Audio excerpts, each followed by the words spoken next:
다섯 달란트 받은 자는 바로 가서 그곳으로 장사하여 또 다섯 달란트를 남기고 두 달란트 받은 자도 그같이 하여 또 두 달란트를 남겼으되 한 달란트 받은 자는 가서 땅을 파고 그 주인의 돈을 감추어 두었더니. 아멘. 마태복음 25장 14절부터 30절 말씀까지 있는 하나님의 말씀을 함께 이 시간 상고해보고 주님이 우리에게 주시는 귀한 진리를 깨닫는 귀한 시간 되기를 주님의 이름으로 축원합니다. 할렐루야. 오늘은 두 달란트 받은 종이라는 제목으로 함께 말씀의 은혜를 나누어 보도록 하겠습니다. 참으로 코로나로 인하여 참으로 힘들고 여러모로 부담스럽고 어려운 그런 한 해를 보냈습니다. 이제 한 해를 마무리 짓는 마지막 주간입니다. 이번 마지막 주간에는 지난 한 해를 뒤돌아보면서 이제 다가오는 또 한 해를 주님이 주실 텐데 그 한 해를 어떻게 지낼 것인가 곰곰이 생각하고 묵상하면서 또 한 해를 위하여 기도하면서 하나님 앞에서 소중한 시간을 보낼 수 있기를 주님의 이름으로 축원합니다. 오늘 말씀에 보니까 세 사람에 대한 이야기가 나옵니다. 하나는 다섯 달란트 받은 사람, 그리고 두 달란트 받은 사람, 그리고 한 달란트 받은 사람에 대한 이야기가 나와 있습니다. 어떤 사람이 부자겠죠. 타국으로 여행 가면서 그 종들에게 재산을 맡긴 것입니다. 오랜 후에 충분히 시간을 준 후에 다시 돌아와서 그 종들과 회개를 합니다. 그 광경이 오늘 말씀 가운데 나와 있습니다. 여기다 다섯 달란트 받은 자는 바로 가서, 이 바로 가서라는 게 천국 문화라고 했죠. 빨리빨리 문화라는 게 한국 문화이기 전에 천국 문화입니다. 성경에서 쓰임받은 축복받은 그 모든 사람들이 다 즉시 바로 그렇게 하나님 앞에 반응을 보이고 충성해서 복을 받은 사람들입니다. 예수님께서 제자들을 부르실 때에도 제자들이 배에서 그물을 깁다가 즉시 주님을 따랐던 것입니다. 무엇이든지 감동이 왔을 때 즉시 하는 것입니다. 기도하고 싶을 때 즉시 하고 말씀 보고 싶을 때 즉시 하는 것입니다. 하나님이 아이디어를 주었을 때도 즉시 그것을 실행에 옮기고 기획하고 움직이는 자가 복을 받는 자며 하나님이 기뻐하는 자며 천국 백성입니다. 바로 가서 무엇을 했냐면 장사를 했다 그랬습니다. 장사를 해서 다섯 달란트를 남겼습니다. 한 달란트 받은 자는 땅을 파고 돈을 감추어 두었습니다. 그리고 그 감춘 돈을 주인에게 가져와서 당신의 것이 여기 있습니다 했습니다. 그런데 한 달란트 받은 자는 책망을 듣고 바깥 어두운 곳으로 쫓겨나 이를 갈며 슬퍼하는 그런 비극에 빠지게 된 걸 볼 수가 있습니다. 주님의 말씀입니다. 우리가 주님께서 직접 하신 이 말씀을 이렇게 말씀을 성경을 통하여 우리가 이렇게 경험하고 주님의 말씀을 직접 볼 수 있다는 게 얼마나 감사한지 모릅니다. 주님의 말씀을 우리가 보고 묵상하고 그 말씀을 실천하고 있는 한 우리는 주님을 직접 대면하는 것이라고 할 수가 있습니다. 이 시간 함께 생각해 볼 말씀은 바로 두 달란트 받은 자입니다. 대부분 다섯 달란트나 한 달란트를 주제로 한 설교는 많을 것이지만 두 달란트를 받은 자를 놓고 설교하는 예는 많지 않으리라 생각이 되어져요. 그렇지만 우리가 두 달란트 받은 자에게서 우리가 깨달을 귀한 진리가 있습니다. 이 5달란트 받은 자와 1달란트 받은 자는 극과 극입니다. 한 사람은 적극적으로 장사를 한 사람이고 흥하든 망하든 한 사람은 아무것도 안 한 사람이에요. 땅에다 묻었으니까. 아무것도 안 한 것에 대한 극단적인 표현이 땅에 묻는 거예요. 적극적으로 일한 사람에 대한 그 특징과 상징이 바로 장사하는 것이었고, 그럼 2달란트 받은 자는 무엇을 했을까요? 2달란트 받은 자는 말씀해 보니까 그같이 하여라고 기록되어 있습니다. 그같이 하여, 그같이 하여. 2달란트 받은 자를 다시 한번 살펴보겠습니다. 1달란트 받은 자와 2달란트 받은 자는 가까워요, 그죠? 그런데 5달란트 받은 자와는 2단계를 건너 뛰어야 됩니다.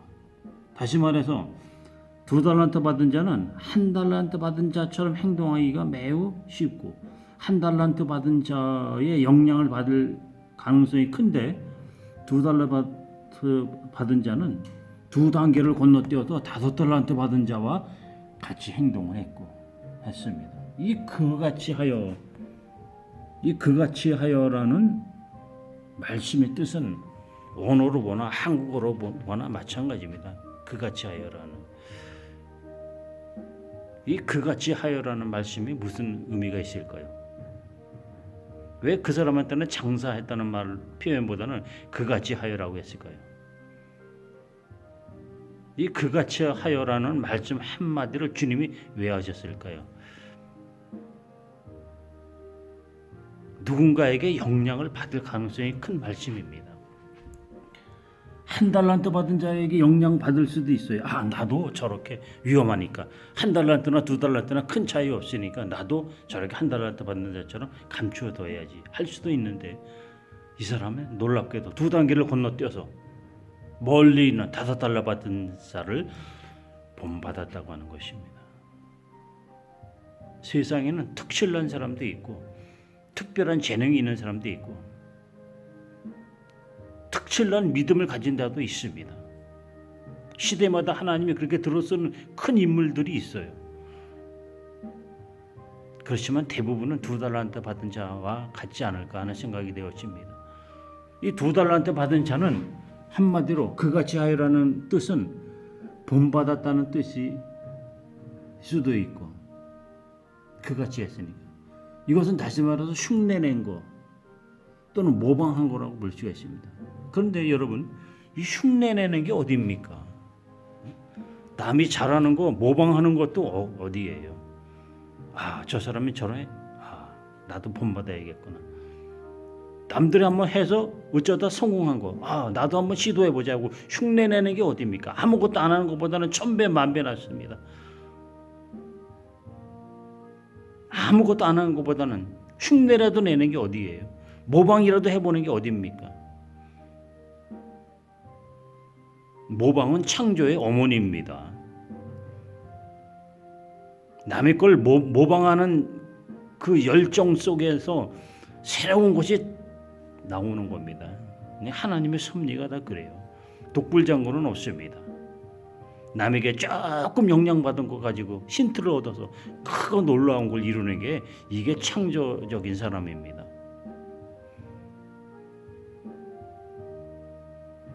너무 사람 만나기도 어렵고 그런 시대이다 보니까 너무 고립되어 있고 혼자만 살아가고 있는 그런 느낌이 드는 요즘입니다.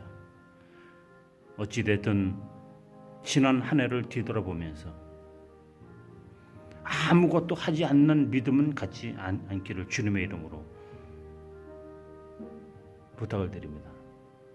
한 해를 뒤돌아보면서 아무것도 하지 않는 그러한 자신의 모습이 발견되어졌다고 하면 정말 우리는 그걸 반성해야 됩니다. 새해에는 실패든 성공이든 무엇이든 시도해보고 도전해보고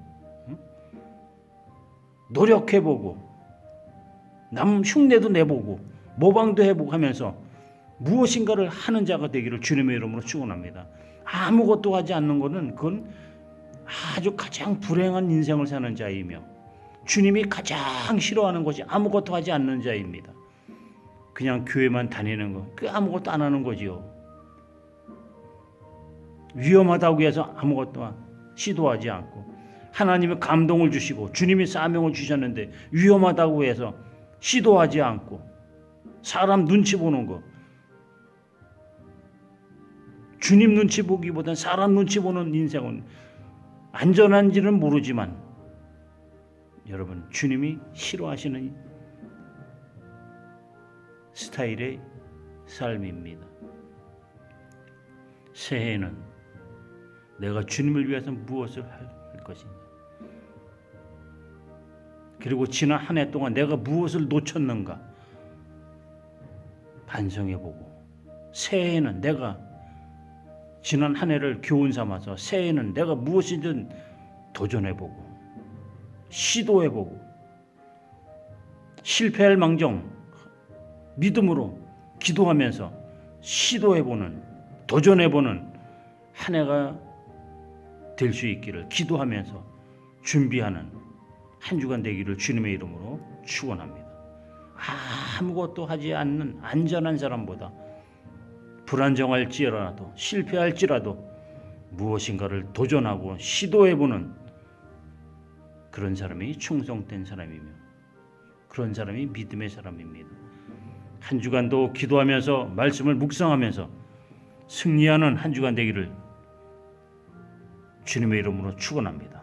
나는 무엇이든 시도하고 도전하겠다고 결단할 수 있는 위대한 한 주간 되기를 주님의 이름으로 축원합니다. 은혜로우신 하나님, 오늘 주님께서 하신 귀한 말씀을 묵상해 보았습니다. 결과는 하나님께 맡기고 무엇이든 시도해보고 도전해보는 믿음으로 한 해를 맞이할 수 있도록 도와주시옵소서. 부족하고 아쉬운 지난 한 해 동안 일들을 교훈 삼아 새해를 믿음으로 준비하며 주님 앞에서 새해를 맞이하는 모든 성도들 되게 하여 주시옵소서. 감사하고 예수님 이름으로 기도합나이다. 아멘.